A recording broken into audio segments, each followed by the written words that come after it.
Hello, everybody, and welcome to Chat from a Hat. I'm your host, Josh Brown, along with my co-host, Caleb Luther. Caleb! It's been a long time. How are you? It's not been a long time, but it's close enough. A little bit, you know. A little bit. A little bit. Kind of, not of our doing. Transitional period. A transitional period of what? You know, moving. Oh, God, you moved forever ago. We moved forever ago. We're just trying to figure out what days we can record. Yeah. Trying to get that figured out. Yeah, that is the main thing that we've run into here the last little bit, because as many of you know, I got a new job a few months back, and everything falls on the days that we usually would record. So, with that being said, Caleb, we're going to go ahead and make our little announcement that we were going to make a little later, but we'll go ahead and do it now. We got a new recording day. The episodes will drop on Wednesdays now. We had them on Monday, we had them on Friday. Now we're going to the middle of the week, so you'll have your little hump day podcast with us, because we will start releasing episodes on Wednesday morning at midnight. Yep.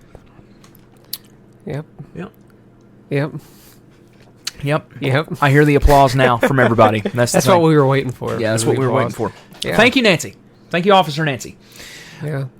Other than that, I've had a UTI. I was going to say, Caleb, you've been sick. Just started getting treatment for it today, technically. And I had antibiotics. I had a stomach virus last week when we were trying to... Something. You had something. Okay. Stomach viruses involve puking, Josh. It does not. It does. No, it Nancy? doesn't. No, it does not. Nancy. The stomach virus involve puking? Not always. Thank you. Likely. Thank you. Taylor Swift fan.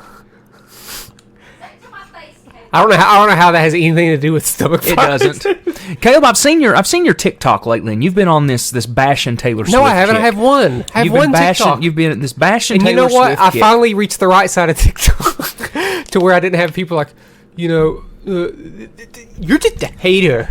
Well, I saw it, and I disagree with it, but that's okay. Disagree with the fact that she's not immune to criticism, Josh? Not that she's immune to criticism. You just had it immune.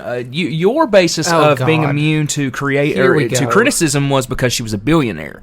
No, well... that was your point. That was the point that you made. When someone is the most popular artist and they're a billionaire, okay, it's okay for their music to be criticized. Yeah, but you didn't say that, though. This isn't but you didn't say that. No, I didn't say that. You didn't say anything about criticizing her music. Should, you just said criticizing her as a billionaire. Well, that's what you said. Well, I should criticize her there, too, but I'm mostly... Why should you criticize her there? Because I don't like billionaires, Josh. Well, you might not, Caleb, but at least she's charitable. You know who I things don't like that. LeBron James, either. But you know who's the second greatest baller of all time? LeBron James. Michael Jordan. LeBron James! No. Oh, God, you're one of those. Enough of the... I had no intentions of talking about Taylor Swift today. Why you brought it up? Did I? Yes! Oh, I did. Well, that was a joke. I had no intention of talking about Taylor Swift. I was trying to talk about my UTI. I was trying to talk about my UTI. No, you were trying to talk about how I didn't have a stomach virus, and you... Well, I still don't think you did. Well, Caleb, I don't care what. Did I see you one single time during that? I didn't. No. Was I still scared that maybe you had a stomach virus? Yes, he cared so much about my well-being. What is it? Did Nancy ever get a virus? No, Nancy stayed away. Nancy? Nancy? Stay away. I don't know what I expect her to say. Just gonna have to get another microphone. I've had a UTI. I thought I've had one for a week, but I just started getting the actual antibiotics today. Well, that's what happens. Urinated. Precisely. That's what happens when you urinate. Precisely 1,000 times since Thursday. That's how it is. That's how it goes. I don't think I've ever had a UTI I'm not before. in pain. I've talked to women that get it, and it's a lot worse for them. It's a lot more common for them, and they have pain. They have side pain. Yeah. But mine, I started off with stomach cramps, but it's mostly just been like, oh, I have to pee. Then immediately after, I still feel like I have to pee. My dad had one once, man, and let me tell you what: when old people get UTIs, my God, it's like they just become incoherent. Just off the deep end type stuff, man. It's crazy. They start to have dementia symptoms. They start to have stroke symptoms. It's out of this world. My dad had one. What did my dad also have? So it was a double He had whammy. dementia. Yeah, so it was terrible, man. It was so it's bad. I don't know what it is once you're hit late 60s and above. It's like, I don't know. UTI's like, here we go. UTIs are like, We got him. you just turned 60? Ha breeding ground. We got you now. But anyway, so yeah, we've been sick. Caleb and I have been doing things and working and things like that. So we weren't able to record like we want to. It's honestly been hard for me to even research topics and things because just I haven't had time. I haven't had the time to do it. So we're gonna move. We're moving to Wednesday. You know what's crazy you say that? I've had these 5 artists written down probably since like 2 days after we recorded the last episode. That's fine. But then gradually I've been adding more stuff to it. Not more artists, but more stuff. Like maybe I should like spread this out a little bit and like put a little bit more info in it. So I'm glad we've had that 2 or 3 weeks. Mine is not a lot of info, more so as I'm just going to give you some songs that you need to check out and things like that. I could have done that too. Well, I can do that on the spot. Yeah. Yeah. But Caleb, so we saw something, and I'm sure it's been plastered all over Facebook for the last week and a half now. Is the West Virginia is for Lovers Festival? Is going to be at the ballpark in Charleston, which is honestly like one of the first big music festivals that we've got around here in a long time, like a traveling one since like X Fest. I forgot where they used to have that, but that was that was run by like X 106.3. But they played hard rock. But Hawthorne Heights is putting it on. And compared to some of the lineups that have been in prior years, it's got potential that it could be huge for here. It seems promising. Yes. It seems like we're going to get at least 2 artists, maybe 3 artists that like I'm going to be like, oh yeah. Because some of the bands that were on some prior bills was Bayside, Jimmy Eat World, bands that we love. Yeah. I'd watch Hawthorne Heights, I guess. We opened for them once, remember? I mean, I've watched Hawthorne Heights before. I mean, sure. Yeah. But yeah, but I will say, like I told you, if Hawthorne Heights is the main attraction, I probably won't go. No. Because no offense to them. I'm just not the biggest fan. I'm glad they're doing this. It's awesome. Yeah. And the lineups have been sick. Like the Ohio lineup was really good. Because it had Jimmy Eat World and like a band like Reliant K that I used to love and I still like to some extent. But yeah, if we can get some Baysides and some Jimmy Eat Worlds and like I wrote down. I don't think Bayside's ever played West Virginia ever. Unless it was like on Warped Tour or something like that, but even Warped Tour's never come to West Virginia. Never come here. But my only guess is that whenever they were first starting, if they played at the High Amp in Huntington, which I don't know if they ever did, like a band like Gatsby's American Dream did, and that was before I got to know them. Yeah. But they did play at the High Amp in Huntington until they tore down the High Amp. But there was a lot of bands. Paramore played there. Gatsby's American Dream. Some bigger like hardcore bands from the early 2000s. So I mean, like I'm fingers crossed for Jimmy. I'm looking forward. I'm really wanting. And here's what makes it cool is that I don't like music festivals. I've been to a couple, and I hate it. But one of the worst things about it is that you got to travel far.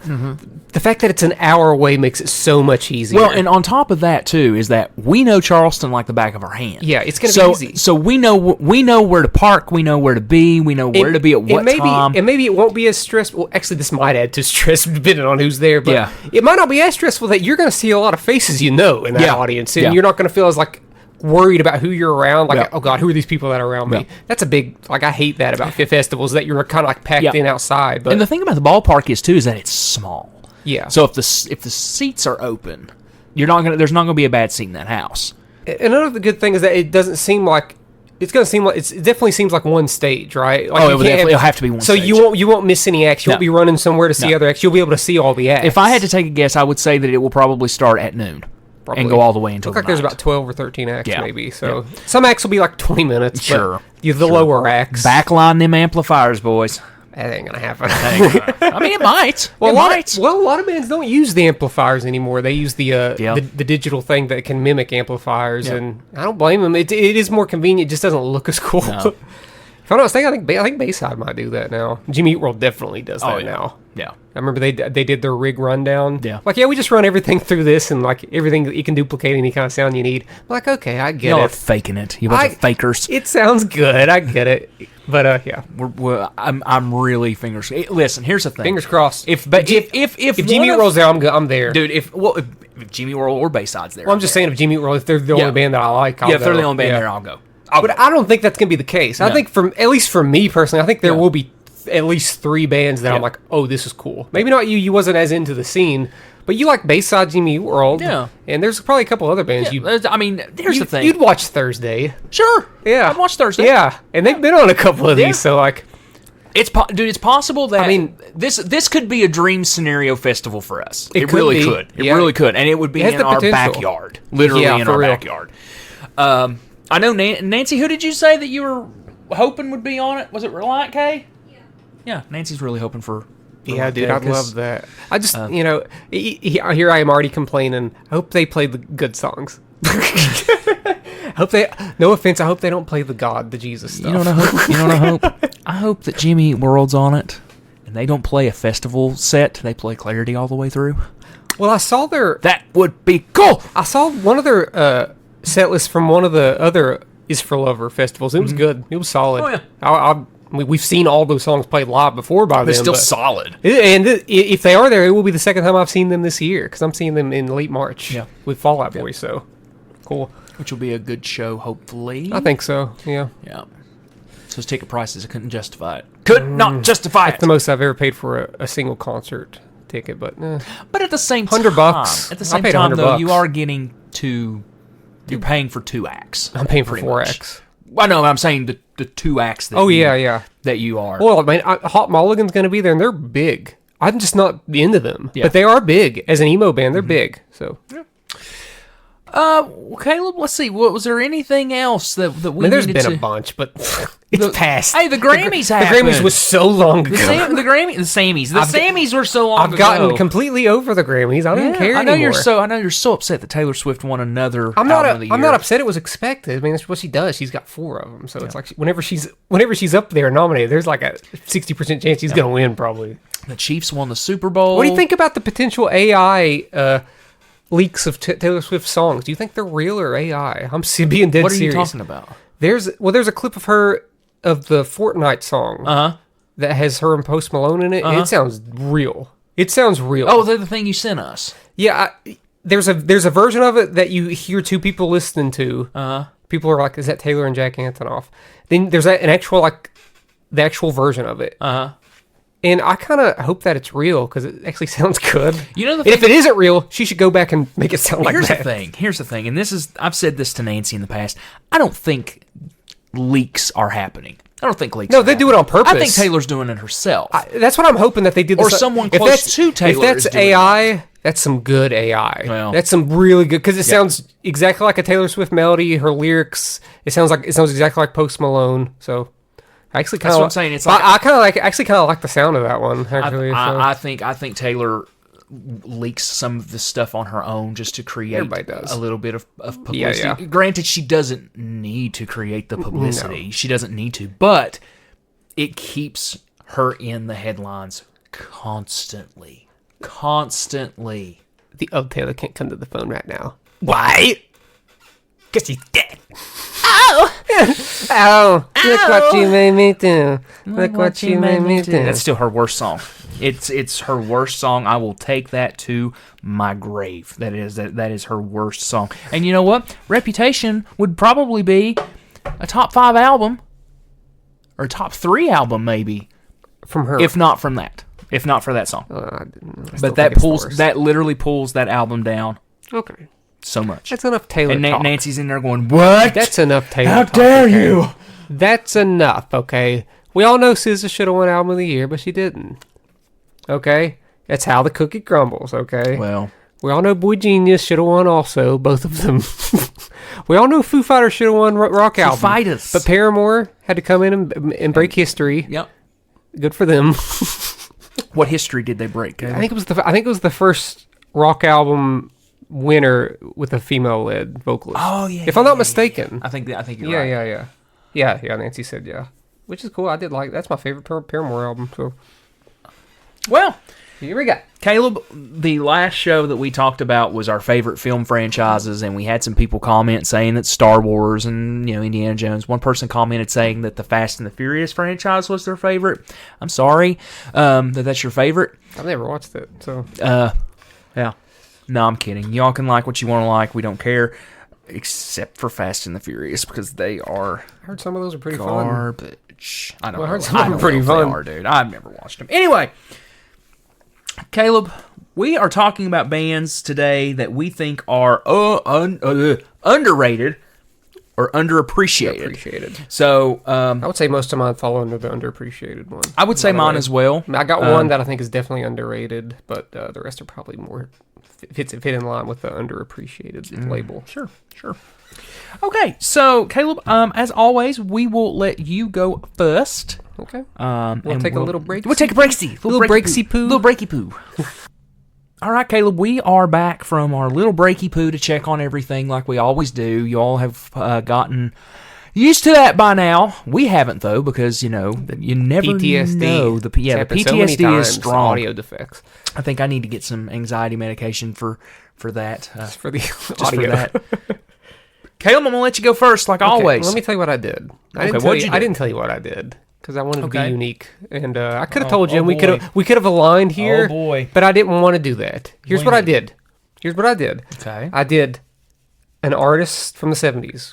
I did an artist from the 80s. Okay. I did an artist from the 90s. I did an artist from the 2000s. I did an artist from the 2010s. I didn't do that. I know you didn't, Josh. That's what I said. I wasn't there right But now. I did it. But I did it because I wanted to reach like a wide spectrum of different kind of artists. You know, I didn't want to be like, here's 5 shoegaze bands. Well, they're here all we go. underrated. Here we go. Number 1, Glenn Campbell. Josh, that is the most insane thing. Nancy, and so Glenn Campbell. real quick, before we get started, Rhinestone Cowboy was on Desperate Housewives because Nancy's watching Desperate Housewives right now. Banger. And I said, there's Caleb's favorite artist. And she was like, who? I said, Glenn Campbell. She said, huh? I was like, Rhinestone Cowboy, Glenn Campbell. She was like, oh. That was it. That was the whole conversation. Oh, man, great. That's sick. But she did not know that Glenn Campbell sang Rhinestone Cowboy. It's only like his biggest hit song, right? One of them. Yeah, okay. Not what happened. I just didn't know Caleb was a fan. I love Glenn Campbell. I do. How many times have you talked about Glenn Campbell? Especially last year. I was all about him last year. To us? What? I said to us. How many times have you talked about Since Glenn last Campbell? January. Since I'd last say a lot, January? yeah. Shows how much Nancy pays attention to her friends. Doesn't care about she doesn't doesn't care about dead nothing. artists. Yeah. Dead artists. Dead artists. Yeah. That died in 2017. He's riding the cattle in the sky. Yeah. He's a Wichita lineman in the Stars. stars. In the stars. Yeah. Okay. All right, moving on. Okay, so my 70s Your artist 70s artist. had to revisit a little bit last week because I used to love this. I used to listen to this band all the time. Okay. Uh, Earth, Wind, and Fire. they're still great. No, Steely Dan. Josh, I don't know if you knew this. Steely Dan was one of the most popular bands of the 70s. No, they're Even still not one of the most popular bands today. They're very popular. I know feel they like. are. And rightfully Christ. so. But no, this band is called Big Star. I've heard of them. The lead singer Alex Chilton, Mm-hmm. Big Star. The theme song for that 70s show is their song. Mm-hmm. In the Hanging out down the street. Yeah, the same old thing. That's we did them. last week. That's them. That's become their biggest song, but they have other big songs like let's see, like I like to look at how many monthly listeners on Spotify. They did not reach the 500,000 monthly listeners. They're at like 410,000 monthly listeners, and their highest streamed song is a song called 13, which I found out about because Elliott Smith covered it. Elliott Smith covered a few of their songs. They have a song called Nighttime that's just like beautiful, but they have a lot of that like power pop sound from the 70s. I don't know if anybody's ever listened to Badfinger. Sort of similar to something like Badfinger. Just great. They have a song called September Girls that I'm like, how is this not like one of the biggest songs of the 70s? It just has everything to it, and I don't know how they escaped popularity. Like I'm listening to these songs, I'm like, oh my god, they got everything going on here. And one of the bands that I'm not going to call them indie rock, but I think a lot of indie rock bands became indie rock because of them, like The Replacements. The Replacements even have a song called Alex Chilton, which is about the lead singer of Big Star, who passed away, unfortunately. But yeah, Big Star is super good. They're I like to go on Album of the Year. It's a website where they have like every album, like the reviews that they have for critics, and they have like audience reviews. And their overall average on Album of the Year is a 78%. Isn't bad. It's pretty you good. deep dived into this. A little bit. I feel like Well, I'm completely, totally inadequate. I don't think that Big Star is underrated because some of their albums have like a 100. Okay. The only reason why they got a 78 is because the album that they released, the last album they released, has like a straight up like 40. People hated it. But other than that, like they're all like 90s, 95s, 100s. So they're not underrated. I just think they're heavily underappreciated. They should be a household name. Okay. You done? Yeah. Okay. That's it for me. All right. So my first band is a band that we've talked about a few times on this show. They made my festival lineup, and I've talked quite a bit about them in the past. And that's a band called Hembry. I really, really enjoy these guys. They're an indie rock band out of Kansas City. Go Chiefs, I guess is their thing. They are big Chiefs fans. Anyway, they're starting to get more. When I started listening to them, they weren't touring very much. They had a record out, but they weren't touring very much. Well, now they're starting to get some appreciation. They're starting to get the wheels going as far as touring and opening up for people and things like that. They have 2 records. House on Fire is one, and For the Life of Me, It's a Dream is the other one. They actually were my most played. Their Song Operators was was my top played Spotify song in 2021.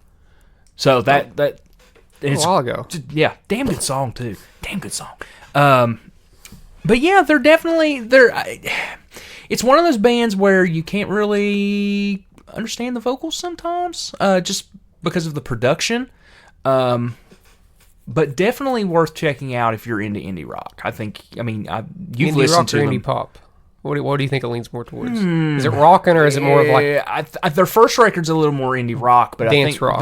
their second one is very...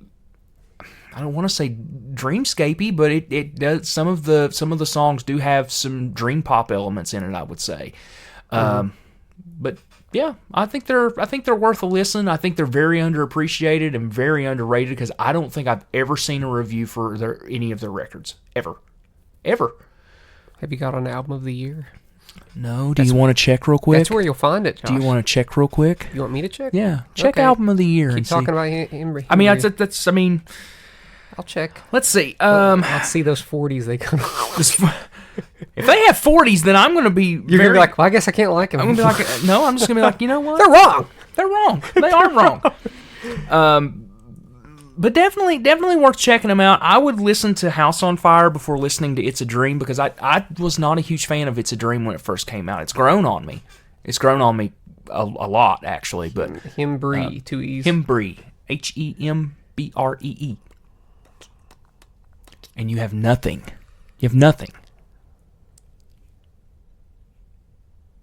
Yeah, there aren't any critic scores. Exactly. That's my point. Just user scores. And you sat here and you were like, you're going to have people on here like Paul McCartney that's underappreciated. Ha, ha, ha, ha. Well, guess what? Maybe they just don't like to send their albums out. They probably don't. But yeah, definitely worth checking them out. I think it's one of those bands you'll have at least one song that you'll like by them. It'll go on your Spotify shuffle. You know what I mean? Your Spotify. Your Spotify's open. Ha! You get it? I get it. Mm-hmm. All right, what's your next band? Okay, moving on. Or artist. Moving on to the 80s is a band that I've talked about before. They're one of my favorite bands. Tears for Fears.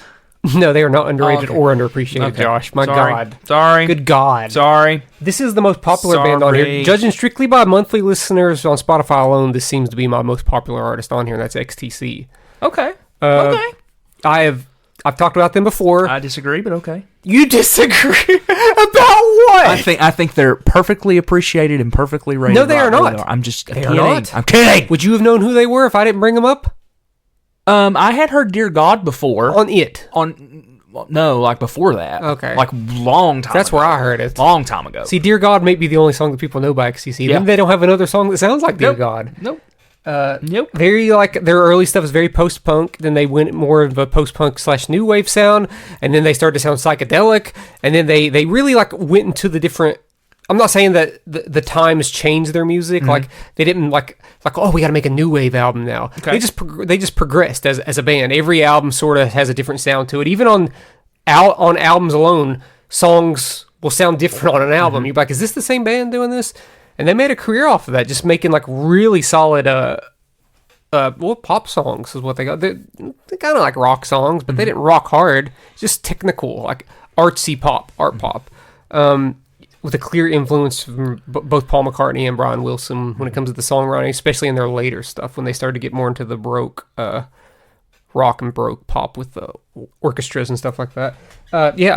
This band is killer, and I meant to say that I only have one band on here that's still active. The rest of these bands are toast. They're not even together anymore. Okay. So, and this is one of those bands. They stopped playing live in 82, 83 because the singer had such an enormous stage fright that they'd never played live. They only played live on literal live TV occasions. And it wasn't that he was scared of audiences. He liked it. It had to do with he had bad experiences on tour with certain things, with things going wrong. Yeah. Not with them playing, but technical things. Yeah. And he said it ruined him. So they stopped playing live, and that probably definitely hurt their popularity. I'm sure. They became a studio band, and they released really great stuff, but I think if they would have continued playing live... you got to get that outreach. Yeah. Got to get the outreach. Of course, I mean, their average score on album of the year is the same as Big Star, 78. Really solid across the board. None of their albums have bad reviews except for maybe their opening album. And they have 779,000 monthly listeners, so making them, I'd say, my most popular artist on here.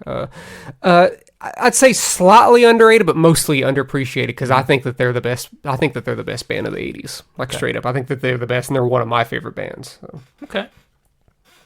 Oh, and if you have to listen to a song by them, other than Dear God, because I didn't do this with... I mentioned a few Big Star songs. Their song Since It's Working Overtime is just a banger and a half. It's a perfectly structured pop song. It's probably their most popular song outside of Dear God. So Since It's Working Overtime is perfect. So check that one out. Okay.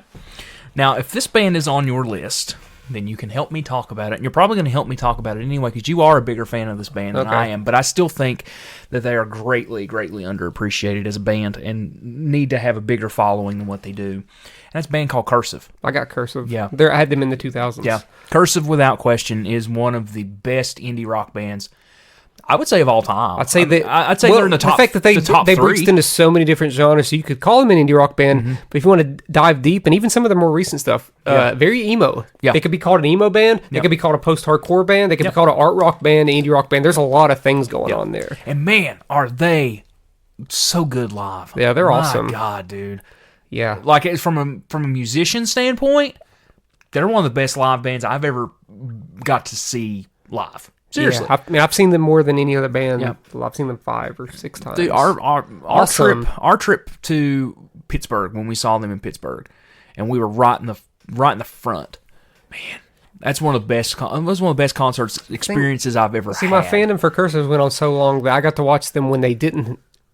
I mean, they had a cello in the early 2000s. Then I watched them when they didn't have a cello in the early 2010s, and then I got to watch them 2 times with cello because I went on the Ugly Organ reunion tour, and that was awesome. Then we watched them in Pittsburgh after their newer album came out. Vitriola tour. Vitriola. Thank you. And the record player tour as well. I think that they're the one band on my list that breach into both underrated and underappreciated because they have an average album of the year score of 70%. I think that legitimately they have some amazing albums. Yeah, they have a 65%. I'm like, oh, I think Mama I'm Swollen is incredible. Yeah, it's my favorite album of theirs, and I like Mama I'm Swollen and Happy Hollow more than the Ugly Organ, and I think the Ugly Organ is awesome. I think Happy Hollow. Man, it's hard, and that not the last record, the record before last, Vitriola, is that album. It's really good, solid from start to finish. I mean, I like all their albums. I think Get Fixed might be my least favorite. Their last one, just because it kind of felt like Vitriola Part 2. Yeah, felt like outtakes. But even their first couple albums that are a little rougher, very emotional, emo, post-hardcore, and then Domestica was sort of their one that really broke them free. You sit here and I 150% say that you and I will not have. And then I said, unless you have this one. Then I was like, well, he might have that one. He does like that band, but definitely. They're so hard to say hey, listen to this song, listen to this song, because they become a different band. Yeah. On every the Ugly Organ fundamentally does not sound like their very next album, Happy Hollow. No. But and then Happy Hollow doesn't sound like Mama I'm Swollen or Get Fixed. Or then I Am Gemini is a progressive rock concept album. Yep. So it's You know? Happy Hollow is a concept record, technically. Not as much. Not as much. Not as much. It's better. It's better than I Am Gemini, but I Am Gemini is straight up like... Yeah. He had like storyboards and stuff written for that one. I think Happy Hollow is loosely based. It's a conceptual album, but not in the sense that it has like a through narrative. Yeah. It's just about a town. It's about different elements that make a town, whether it be like fundamentalist Christians or people. I don't know. I feel like there's a lot of Christians. Were you gonna sidebar and talk about the shoes? We can do that after I get done with Cursive. Okay. If you want to. I just wanted to make sure. We do got to talk about some shoes. Yeah, I was going to say, we're going to take a break and talk about some shoes. But Cursive, when it comes to recommending a song by them, it's tough. It is. I almost have to recommend a couple. Yeah. Like you could say like The Recluse or like Driftwood from Ugly Organ, but then a song like Dorothy at 40 from Happy Hollow. Then I think one of the more popular songs from Mom Mom Soul is From the Hips. Yep. I think From the Hips is just universal. It's just really, really good. Yep. So any of those songs, I can understand people not initially being into them. I wasn't initially into them at first. I think it takes a little bit of appreciation to listen to a lot of their different stuff to be like, oh, they got a lot of range here, and they're doing a lot of different things. The thing of it is about them is, if anybody wants to get into them, I would almost say just listen to the records, but don't give up on them if there is a record that you don't like. If you're going to listen to one record first, listen to The Ugly Organ. Yeah. Listen to The Ugly Organ and then work your way through other stuff. You don't want to start with their opening album. You don't want to start with their latest album. No. The Ugly Organ is creepy and artsy, but I think it has enough mainstream appeal to it. I mean, it was their most popular album. So there's got to be something to it, despite me listening to Gentleman Caller. I'm like, I don't know how this is mainstream. This is wild. But yeah. Listen to that album, The Ugly Organ. But you would agree though. Listen to the records, but don't give up on them if you hear a record that you don't like. Even if you don't like The Ugly Organ, be like, move on over to Happy Hollow. Yeah. There's so many different interesting elements on that album alone. Anyway, so we're taking a break. We'll take a break and we'll talk about some shoes. Kicks. So Caleb, on the way to here to record, you were telling me about the Trump shoes. Now, we don't get political on this show. This was too good. But the Trump shoes. And since you are a shoe collector... Yeah, it applies. So you saw the Trump shoes. So is there a picture? There was a Yes. Okay. Do you have internet? I'm on my phone. Why don't you look it up? Okay. So what am I looking up here? So the Trump shoes. Just look up Trump shoes. Trump shoes. Okay. I did. Did you? I think I did. Yeah. So this is why I was surprised whenever you acted surprised about it. The SneakerCon this past weekend in Philadelphia, Trump was there promoting the Trump shoes. He was there. Are you seeing them? Are you looking at them, Josh? Do they look spray painted with gold spray paint? Josh is speechless. Folks. You know what this? You know what this literally is.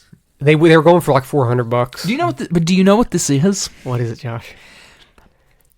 What is it? Look at that and tell me that is not something they would do on the boys. Oh yeah. I mean, I don't see it anymore. I see 705 now. Well. But I've seen that is literally something that they would do for Homelander on the boys. Yeah. So I read something. Do you want to dress like Homelander? So buy the new Homelander shoes. So he can't run a business in New York City anymore. You know that, right? No. I didn't, because I don't keep up with politics anymore, Kevin, because the only thing he ever does is make me mad. He had to do this in Philadelphia, and it's not, he didn't make the shoe. It was some other guy that does the shoes, and he was just kind of there promoting it, because, he just lost a lot of money in a lawsuit or in trial or something. I did see the $355 million that he has to pay now. So the grifter is grifting once again, but now he's grifting in my territory, and it is one of the most disgusting and ugly pair of shoes. That is the ugliest shoe I've ever. It's awful. It looks terribly cheap and terrible, and the fact that it's going well in resale, because he signed some of them. In resale, they're going big, like thousands. It's an awful shoe. You know what? Here's the thing. It's a terrible shoe. You know what? I'm just gonna go ahead and say it, because listen, the people. I am one of the people that listen to our show. So I trust the people. I trust the people that listen to our show, because I'll guarantee you this. They ain't listening 99% of the time. If you're a Trump supporter, you probably ain't listening to our show. I would say you're probably not. You probably ain't. Yeah. And that's okay. That's okay. That's okay. If You're not hearing this anyways. If you are a Trump supporter and you're listening to the show, okay. Just know these shoes we don't are care. bad. We're talking about these shoes. They're terrible. And that's one of the most ugly pair of shoes I've ever seen. What was funny is with the comment section, it was like it makes sense that he went to a sneaker con. Oh my God. And then one was like a Air Fraud ones. Yeah. Is he going stomping in his Air Force frauds? Yeah. So Air fraud. It was worth the comments alone. So nobody liked him. Why? Apparently somebody liked him if they're paying thousands of dollars Well, for some them. sneakerheads did because they knew that they could get him to sign it, and they took advantage of the situation so that they could resell for thousands of dollars. Oh my God. Because Trumpers will. They do Guys. want that, Josh. Guys. It's a cult, Josh. Wake up. Wake up. God. I'm confused. Why? Why would you want... Why? I've never... It's the same... No, it's the same thing. It's the same thing. And I'm gonna go on record. I'm gonna go on record here. It's the same mentality. The same mentality. Going back to what I know best when it comes to people that scout money, and that's Kiss. Okay? Mm-hmm. Friday. Kiss put out a banner on their website. A cloth banner with rhinestones. It was a 6-foot wide banner. Yeah. Okay? It's like 6 foot by like 4 foot or something like that. Okay? About as long as probably the fridge. Okay? Yeah. You know how much they were selling this banner for, Caleb? Too much. Guess. Just one guess. One guess. $500? $1,000. $1,500. That did not include shipping. That's stupid. The same people that buy the $1,500 will buy the Trump shoes. Yeah. Because you know why? It's the same people that A, have more money than they know what to do with. Yeah. B, have more money than sense. Yeah. I'm sorry. And I'm saying that from a Kiss fan. And I know how stupid people are with money. Yeah. So I think I have the right to say that. It's just like so bizarre with Trump is that if he knew, I don't know how to understand how anyone couldn't see past his grift, because he's done stuff like this a bunch of times. Oh, I know. And now he's in the sneaker game, and this is my territory now. And they're awful shoes. And I've seen really good Jordans go in the resale market for $500, but they're all initially sold for at the very most $200 to $220. And the Trump shoe in retail costs more than that. That's insane. You know what cracks me up, and this is just a side thought, because when you said that, you know what came to mind? What? The scene in American Beauty when Kevin Spacey says, "Well, technically she is the drive-through manager, so you're technically on her turf." You know the part I'm talking about? That was literally you just now. He's in the sneaker game, and that is my thing. So you're technically on my turf. I don't love to be compared to Kevin Spacey, if I'm being honest, but I'll take. That's okay. true. I get it. That's true. I still really like that movie, and I'll take it. Okay, but that's what it reminded me of. But if you're still listening after our Donald Trump rant, look up those shoes, folks. You know what? I'm gonna put the Donald Trump shoe as our logo this week. We'll drop the Donald Trump shoe as the thumbnail for this week. Chat from a Donald Trump shoe. Yeah. That's where we're going to pick out our topics. Which segues to our next thing. Would you like to sponsor Chat from a Hat so we can get the Donald Trump shoes Donald to Trump start shoe. pulling topics from the shoe? Apparently he sold... Who throws a shoe? Apparently he sold 35 pair or something like that at the sneaker con. He didn't have many. He sold some of them. I'm sure he didn't. They're probably all handmade in the back of the trunk of his car with spray paint. I'm not gonna lie. They look awful. They look awfully terrible. They look awfully Walmartish. So because the thing, okay, here's the thing though. Where are the shoes from? I don't know. They have to. I don't know. I don't know where they were manufactured. manufactured. No, I don't know. So it's not a partnership with anybody.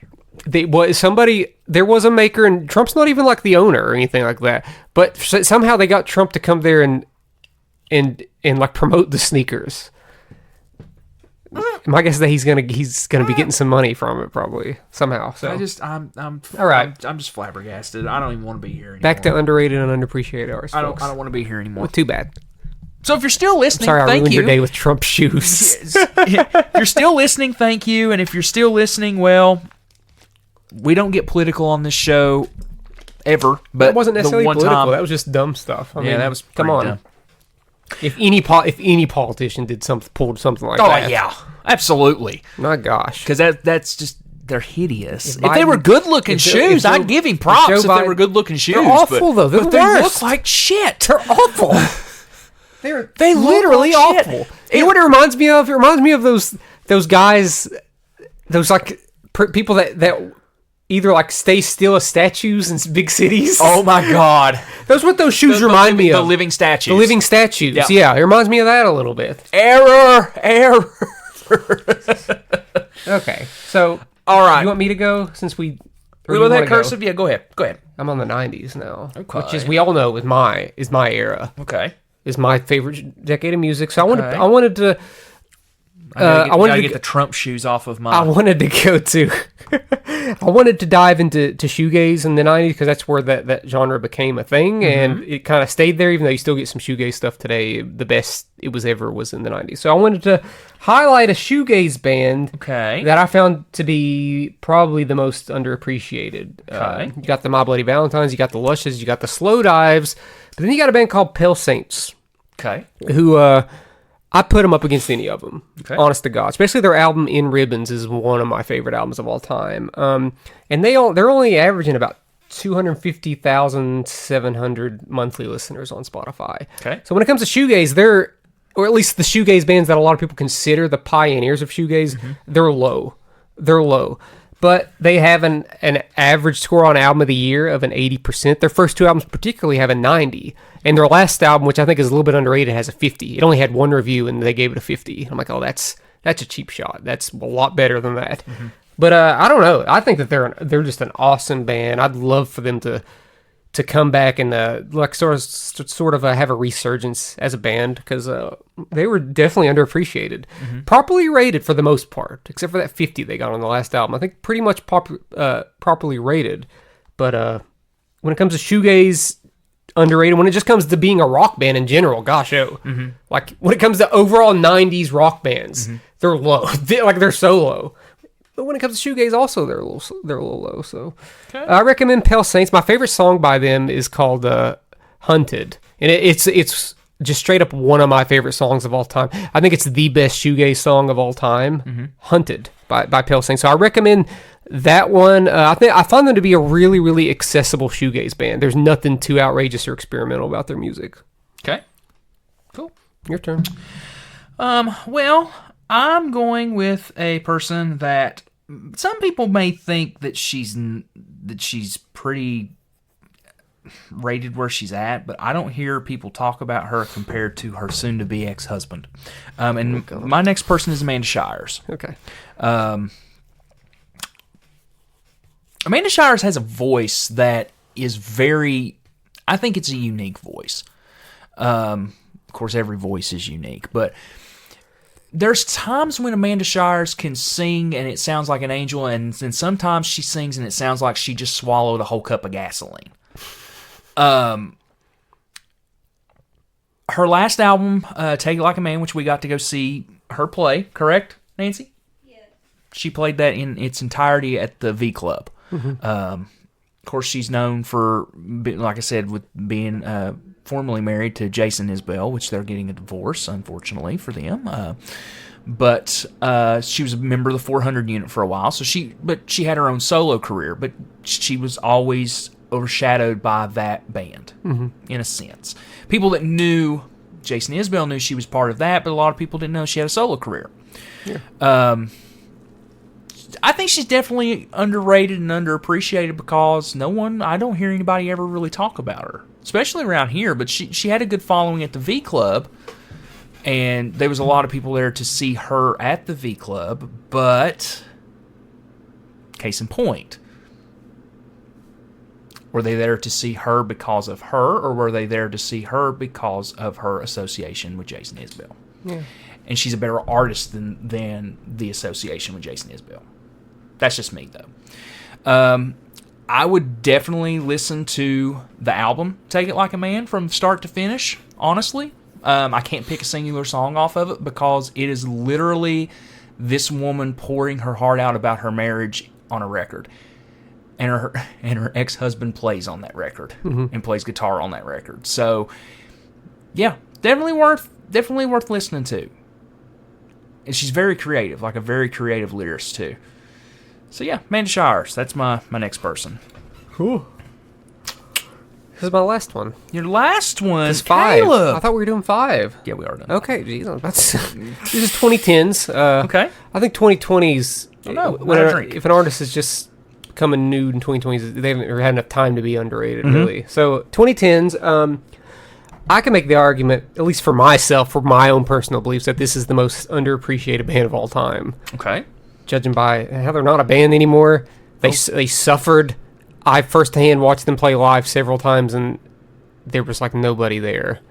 Oh, and this is Symbols. This is Symbols Eat Guitars. Yep. I won't disagree with that. The lead singer now fronts a band called Empty Country, and I fear the same fate is happening with them because it's still out there. It's still not like majorly accessible, but it's ultimately really good, solid, and thought-provoking indie rock.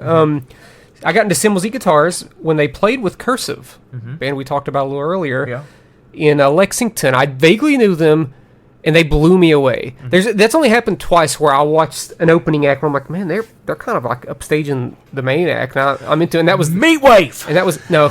I knew Meatwave, but Symbols Eat Guitars, and whenever I watched Wolf Alice open for Silver Sun Pickups, I was like, oh, I'm a bigger Wolf Alice fan than I am Silver Sun Pickups now. Symbols Eat Guitars immediately I was drawn to them. Just their choices of song compositions and how their first 2 albums really feature no choruses. It's just it's like a symphony of chaos with like really good hooks that they don't like to repeat, and that's something that they learn later on like their 3rd album. Like, maybe we should repeat some of these things that are very hooky. And even when they reached their peak of popularity around that album, I'd still go to these shows, man, and it was depressing. It was dead. I watched them 3 times, and the deadest was when I watched them in Columbus with Chris, right? Chris, Nathan, and our friend Justin Bailey. It was at Ace of Cups in Columbus. Was that the show where like Chris sat on the stage and like filmed the show from the stage? He got on the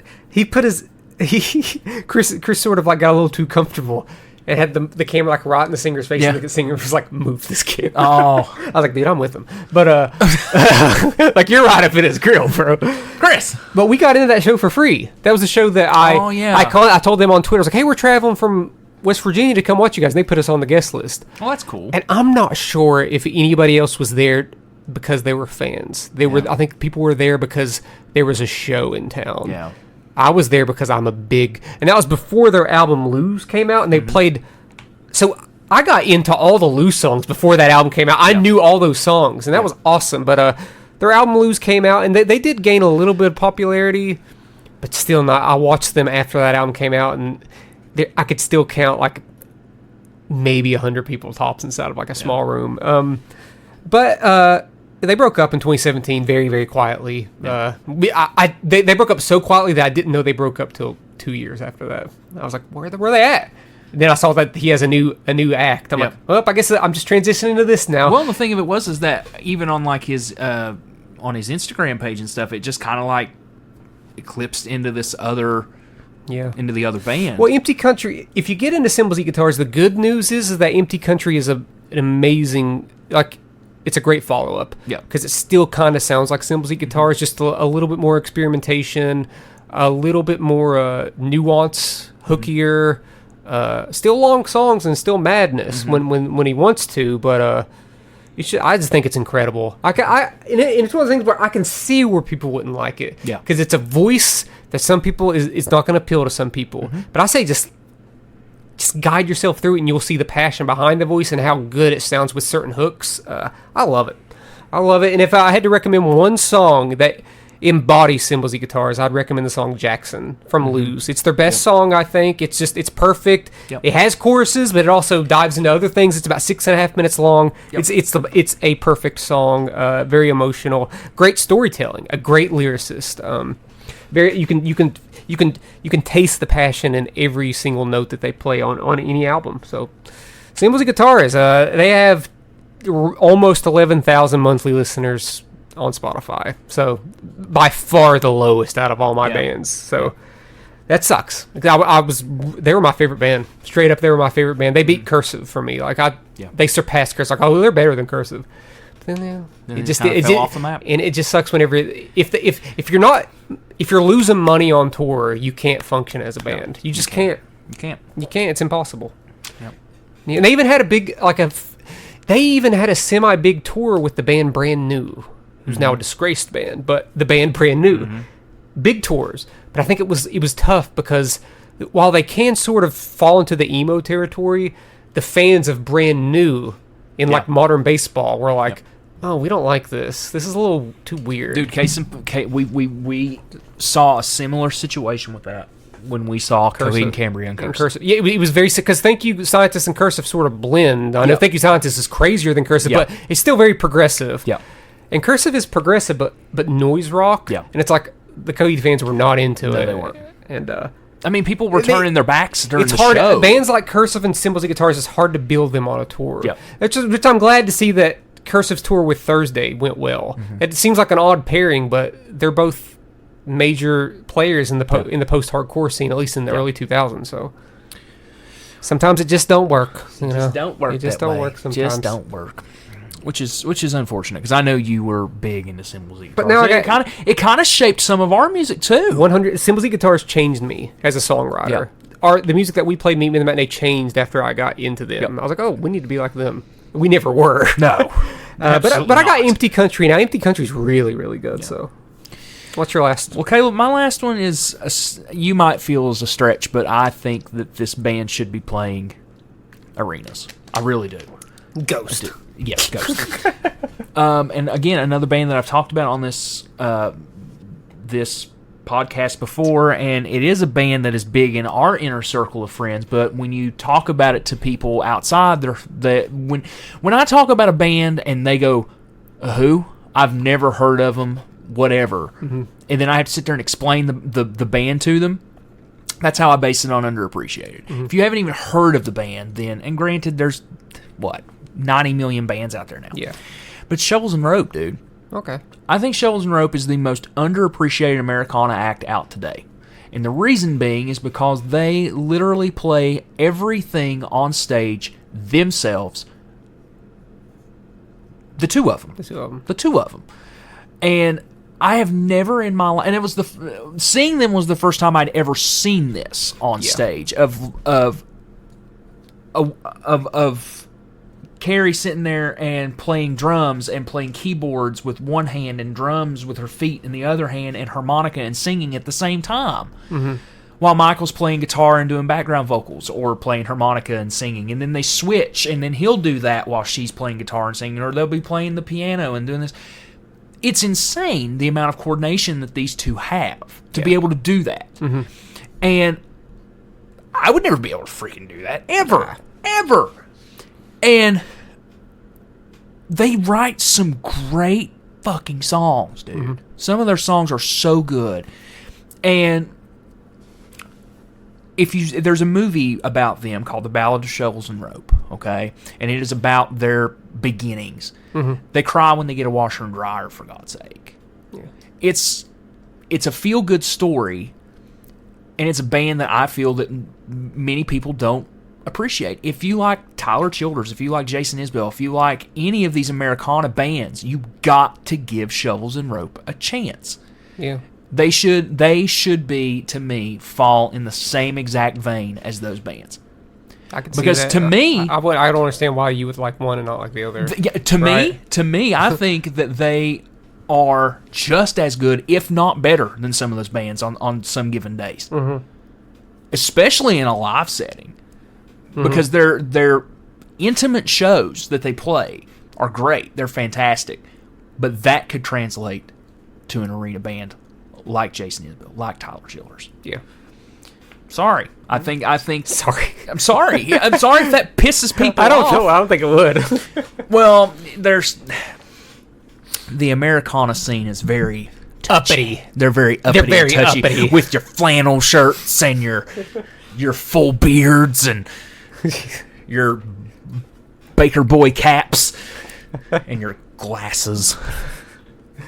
Well, if you're still listening, no, I'm joking. First Trump, now this. Yeah, first Trump, now I'm now completely Americana. obliterating the Americana scene. No, I'm kidding. But yes, I deep down in my soul believe that Shovels and Rope deserves more than what they have. And they tour all the time. They are all over the place all the time. Mm-hmm. But they should be in arenas. If not arenas, they should be in places like the Clay Center. They should be in places like these theaters, like the Municipal. Yeah, the Keith Albee and stuff like that. Yeah. That's where they should be. That's just me, though. Maybe they'll be on the West Virginians for Lovers Festival. They'll play their emo stuff on I that would one. shit. They're not going to be on. I know they're not, but I would be like, huh, what a weird choice, but I guess we have to go now. Regardless, I'm excited about it. I'm excited. Yeah, I think it'll be okay. I think it'll be a good show. Because I've seen where I know there are some other bands that I really like. Because I was looking at all the different festivals. Uh-huh. And a punk rock band that I love called Pup was on Iowa. I was like, oh my god, if Pup, if Canadian band punk rock band Pup comes to West Virginia, God Almighty, it's gonna go off. It's gonna go down. I might find myself slam dancing up there. I'm not gonna. Don't do that. I'm not gonna. I get upset when someone touches me. Like, please don't touch me, sir. I'm not 21 anymore. I don't like leaving concerts with a headache. Do that. But yeah, that's it. That's our. So, dude, man. What is it? No, I was just seeing like the Ohio one last year and stuff like that. They had good. Jimmy Eat World, Alkaline Trio, State Champs, Hawthorne Heights, Starting Line, Reliant K. Red Jumpsuit Apparatus was on that bill. Mm-hmm. So that was on that one. Yeah, I mean, there's always going to be at least 2 or 3. That was the closest one I've had here to watch other than State Tennessee. Champs a couple times. I don't even like State Champs, but I've had to watch them a couple times because they kept opening for Bayside. The Tennessee one was Under Oath, Bayside, Mayday Parade, State Champs Thursday, Hawthorne Heights, Red Jumpsuit Apparatus. So it looks like there are some bands that are in each city. There's always Some of the same bands is what I'm saying. Yeah, I'm looking at that, and I'm looking at that, and who was the main one there? Under Oath? Under Oath. I'd watch Under Oath, man. They're good. Massachusetts had Silverstein, Hawthorne Heights, Red Jumpsuit Apparatus. Yeah. Oh, that's the worst one so far. That's the worst one. Really? Is that it? Yeah, that's the Nobody well, no, else? there was more, but nobody that I think you've heard Name of. some. Emory, Yeah. Further Seems Forever, Proper, Slow Joy, and Mall Cops. Okay. So that's the worst I hope one. we don't get something like that. If Silverstein is the main band on ours, I'll be a little upset. I won't go probably. Yeah, that's what I fear is that there's going to be like holding one. out for a Jimmy Eat World or Yeah. a Bayside. Yeah. Or Pup or Thursday. Yeah. Oh well. A Green Day. No, I'm joking. Why is it Steely Dan? What is? How weird. What is it? The some of the tickets are being sold on the Charleston Civic Center Coliseum website. They have a link now on the Charleston Civic Center for it. How weird. Tickets aren't supposed to go on sale yet. No, they're not. I'm just saying they've added an event page for it. Oh, but it's ran by the West Virginia Coliseum.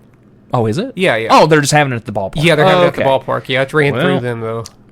Well, Because it's a festival. yeah, makes sense, I guess. Yeah. They have still not announced anybody yet. I'm thinking in the next week or so. I mean, they got to release it before tickets go on sale. They got to. Yeah. You can't just, not say the lineup and then start selling tickets like that. Oh, yeah. You can. It'll be bad. It won't be good, but you can. Yeah. Yeah. This is Fire The Festival all over festival will be held at the Go Mart Ballpark and is general admission, standing room only, which tells me that they're probably not going to open the seats up. Other than VIP, which Yeah. the VIPs were only $100. So The VIP packages are $199. The one I saw was 100. These are for. That's not like the lowest one I saw was $100. the lowest one is $100. That's what I mean. But I mean that doesn't really. You get to meet Hawthorne Heights. The VIP upgrade. The VIP upgrade does not include a ticket to the festival. Oh, does it not? No. That's on them. Who wants a VIP? Yeah. So there you go. I'm just there to listen to Silverstein. Go. Listen, it will completely, totally depend on who is on this lineup, whether or not I pull the trigger or not. Well, here's how it's going to go, Josh. Here's how it's going to go. Let's say if Thursday is on there, and let's say another band like a Reliant K. Dude, if it's Thursday, I would go watch Thursday. Okay, that's all I'm saying. If it's a Thursday. If it's one big band, like one big band that I care about, or even remotely care about, or even have a thought process of caring about, I would go because it's in my backyard. What? Or that Nancy cares. That's why I said Reliant K. Yeah. Reliant K is from Ohio. They live in Canton, Ohio. They're from Canton, Ohio. I don't know if they live there anymore. Well, if they're from Canton, they're only like 4 hours away. Exactly. So, but I don't know if they live in like California now or what. But right. But yeah, I'm hoping, fingers crossed, for Jimmy Eat World or Bayside. That's who I'm. Or both. Or both. Both, right? It being done by the Civic Center gives me hope that there will be some. One of those lineups, I saw a band that I had heard in dang near 20 years, and it was a band called The Forecast. They were on Victory Records, and they were like southern rock emo, and I literally have not heard about them since 2006. And I saw them on one of those lines. Like, if they show up, that'd be awesome. Yeah. And I liked them, so. I think it's going to boil down to, hopefully, like I said, that the Civic Center, them having a hand in it, it's going to be Disturbed. Here's what we have to do. No, let's say because we have a topic in our hat that's based around 2000s emo, okay, and we have not pulled it out yet. If we haven't pulled it out by June, we're going to do it in promotion, assuming that the lineup is like halfway decent. That's fine. To sort of like to take advantage of it. Hey, are you going to the West Virginia is for Lovers Festival? Well, listen to this podcast. Listen to these bands that are not in the lineup. They're not in the lineup. Not now. All right. Not ever. Let's draw. Whose turn is it? Is it mine? It's your mine. Draw. Oh God. It's Caleb's draw. What am I going to do? What if I pull that out? Good. I won't put it back. Put it back. I won't put it back. Put it back. 'Cause I've been wanting to do that one for a while. Put it back. We'll hold on to it. We'll have Nancy in that one. Yeah, Nancy can be involved in that one. Because you all know more about 2000s emo than I do. I don't like this. Let me see what it is. Why did you throw it like that? I don't love it. Because it's not an interesting... Jesus, where is it? It's a draft and it's not interesting to me. Why is it not a draft? Why? It's just not interesting to me. Because you're afraid you get your ass whipped. Because I will, Josh. You will. Because I'm not going to vote. You will. You're going to be voting like, what do the fans want? No, it's a very well-known fact that a lot of bands that I like are some of the most popular bands of all time. I'm going to plot another one. See, I'm going to put it up against each other right real quick. The first time this has ever been done, folks. 2000s emo. What is it? We can do the band draft. What is that one? Let me see what it is. This was guilty pleasure movies. Oh, yeah, that's kind of, yeah, okay. So band drafts. That's what we're doing next week. Okay, sure. Short, sweet, to the point. I still don't understand it. What do we judge based What do we base it off of? Like, seriously. I can't go by who's Caleb's favorite acts. If we want people to vote on it, Caleb's beat. Nancy. Caleb's beat. We're doing a band draft next week. What would you put as the criteria? If you were on the outside looking in, what would be the criteria for a band draft? Would you do it by the most popular bands? Would you do it by our actual favorite bands? Objectively, the greatest bands. For them to be known, I'd say pick bands that have at least 1 million streamers per month. Okay. Here's what I'm going to go by. I'm going to go by who I truthfully... I'm not going to lie to myself. Okay. I can already name a couple bands off the top of my head that I'm not going to pick. Okay. Even though their shirts are in every Kohl's across America. I tell you what. The rule. Okay. No Beatles. What? No Beatles. Why? Because they're number one. That's my point. I was going to pick them. Nope. If they have a shirt that you can buy from Walmart, you can't draft them. Well, there goes Kiss. Well, there goes like all of them. Okay, so no Beatles, no Rolling Stones, no Who, no Pink Floyd. That's the 4 bands that are off limits. Oh, well, you're not going to throw in Led Zeppelin? I wasn't going to draft Led Zeppelin anyway. Neither was I. That's what I'm saying. Led Zeppelin. There's I was the not 5. going to draft Led Zeppelin. Oh, I wasn't either. Are you kidding me? So there you go. There's your criteria. I'm screwed now. There's your criteria. 15 bands. Pick them. Okay. But no Beatles, no Who, no Led Zeppelin, no Pink Floyd, no Rolling Stones. Okay. Better write those down. Nancy, write those down. It's on the podcast episode. And we're going to listen back to it? We're going to listen back to. I feel that makes it a little more, it won't make it top heavy. You know what I'm saying? Are either of us going to draft AC/DC? I wasn't going to. I wasn't going to either. I mean, if I did, it would have been like low. I'm not gonna. Sure, I will put people in there that I know people like, but I really like. Yeah. Oh, that's what I was going to do. It was going to be bands that I legitimately like. Like for instance, I'm not gonna throw Cursive in there. I'm not gonna throw Cymbals and Guitars in there. No. XTC maybe, but probably not because people don't know who they are. You could. If you do 15 bands, I mean, between I you could always throw them in. I mean, geez. Yeah. And the thing of it is like there's going to be a bunch of bands left over. We could honestly do 20 bands apiece, and it would be. I want to do 15. I don't want to do 20. Okay, 15 then. Fine. Lucky I'm doing more than 12. Oh, God. We should do 13. 13 is my lucky number if you didn't know. Oh, hey, Taylor. That's what I was doing. 15. That's what I was doing. 15 bands. Or 14, technically, because she has 14 Grammys. I have 14 Grammys now.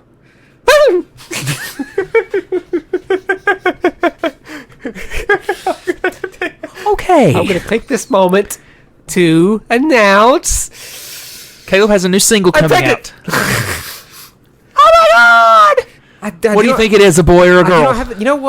But since you announced a new single for me, I don't have a new single. Taking a break from recording music for a little bit. Because I've been promoting my music. Because I have a lot of music. I've just been promoting on TikTok. And I've went from 87 monthly listeners on Spotify to 129 in 4 days. Cool. Just by like making like little like 10-second videos with like song clips in them. Be like, hey, you can go listen to this CD or look this out album, Taylor this Swift. song, whatever. Look out Taylor Swift, I'm coming for you with 100 monthly listeners. Hey, it works, man. It kind of does. It works. If you put that hashtag Taylor Swift in there, or like hashtag Universal Music Group, because they removed all their music. Yeah, which is so. I don't even know why. I've taken slight advantage. I'm like, hey, if you want to listen to a cool indie artist on TikTok, listen to I got all my songs are on here. Hey, so I'm up on 129. Heck Out, yeah. folks. Look out. I'm probably gonna make at least $5 this year. Yes. Make sure you claim that on your taxes. One time I made $50. Oh yeah, that was crazy. You know what's funny? And it makes me wonder, where's all those matinee royalty checks at? Where are they at? I don't know if we probably don't get a lot of streams. We probably don't. You know. And in all honesty, it probably went to Nathan's account, and that account's closed, so the checks probably are just bouncing. It's whatever. I don't care. We don't matter. It doesn't matter to us. Free. That's not what. Yeah. It's all my music. You can literally listen you to us pay for free. free. My music. Just don't use our music anywhere because you'll get flagged on YouTube and stuff for using your own music. Yeah. I can't post my music on Facebook. They're just like, sorry, we're going to mute this in every country. We're going to mute this in every country, including your own, and including, you know what, we're going to break into your computer. And they won't even We're going to get on your Spotify and your iTunes, and we're going to block it from there, and too. They won't even let me dispute it. That's so they stupid. like gray out the dispute claim stupid. button. I'm like, why, guys? It's like they're scared. They're scared of me because I got 129 monthly listeners on Spotify now. Okay, that's enough. So, that's enough of this episode. Next week, band draft. 5 bands off limits. Mm-hmm. As to not, because I don't want people. Okay, here's what they do. Here's what I've learned. People do not vote based on reading the topic. No. Or reading what they're voting for. Sure. They just see something and there it is. Vote. Are you mad because I beat you last time? Huh? No. No. I'm just saying in general. Yeah. Yeah, I agree. Case in point. There was a poll in a Facebook group that I'm in, and it said they were doing a song Survivor, like the show, Survivor. Vote for the song that you want to be eliminated. No, that's not what they did. They voted for the song they voted for the song that they like. So guess what got eliminated? Survivor by Destiny's Child. No. I don't know. I'll tell you off the air because I don't want to throw this Facebook group under the bus. Okay. But it was dumb. Okay. It was dumb because it's objectively one of their probably top 10 best songs. But anyway. Okay. So Reba McEntire. Reba McEntire. Single mommy works too hard, loves her kid, but never stops. Also, I do want to take a quick moment before we hop off the air and say, these underrated artists that we've talked about today have been, and this has been weighing on my mind for a little bit, a few episodes now. Oh God, here we go. No, it's not a rant. It's not a rant. I'm joking.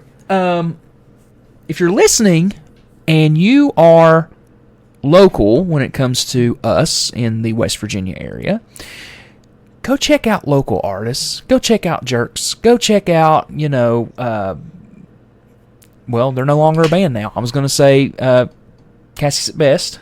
Yeah. They're no longer a band now. You still check them out, though. Yeah, I got plenty of them. I'm talking about live. Yeah. Go check out any band that John Poole is in, of the 900 bands that the man is in. Go check out and support local live music. Okay? Yeah. And stream them on Spotify. And listen to their tunes.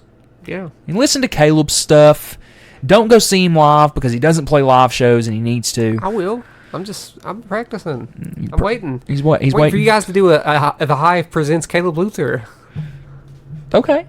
Sometime. I mean, we do have that second. It's got to be after I get my new tattoo, which I booked. Oh, you didn't bother to talk about that? It wasn't a big deal. It is a big deal. I booked the tattoo for April Fool's Day. It ain't a joke, folks. It's an Elliott Smith figure 8 tattoo. I'm going to be getting on my inner bicep. My inner bicep on the Buzz Lightyear tattoo side. Why on the right arm? Why did you choose the right arm? Just because, or because it look cooler, I think. Okay. I don't know. Then my next right bicep and then my better next than your tattoo is left going to be bicep? over here. Everything has to be symmetrical. I can't just be going like crazy. And I got to wait 5 years between every tattoo. You get the figure 8 on one side, and then you get. I've thought about getting. The robot that Dawn created for me for my music. Your mascot. Yeah, the robot. Yeah, my mascot. I've thought about getting that, but I think there's just color-wise, there's so much detail that I fear. I fear it. I fear the artist not being able to like. But maybe if it's why just don't you just get it in an outline? What? Why don't you just get it as an outline? Like a black and white one? Yeah, like a black and white outline. That's what I thought about, because the color-wise, there's just so many different elements, because there's so much like detail in Dawn's work there that I don't know if it would translate well, but yeah, maybe. If you have a really good artist, I think it would. I think a good tattoo artist who I think it will cost you an arm and a leg. I think the person, I don't know. Shading it probably would. Maybe, yeah. Because I'm sure that's something that they probably wouldn't. Guy. He's on my laptop right there. You wouldn't be able to. There's so many different variations of like red bleeding into like black there on his body that it's just like, and that green, and that's just too much. Yeah. I think any tattoo artist would struggle. Yeah. But a good tattoo artist could do a really good outline. So, yeah. Caleb, where can people find us? You can find us by typing in Chat From A Hat on Facebook, on Instagram, Twitter, TikTok. And you could. I'm losing my voice while saying this, folks. I'm just so choked up. It's been so long. You can email us at chatfromhatcast@gmail.com. All right. Well, folks, thank you very much for listening to Chat From A Hat. We will talk to you next week and draft some. You were going to say something? I'm just waiting. Oh, I'm waiting to drop a bomb. We will talk to you next Wednesday about, to do a draft on bands. We're not going to really be talking about nothing. Get those Trump shoes. Oh, my God.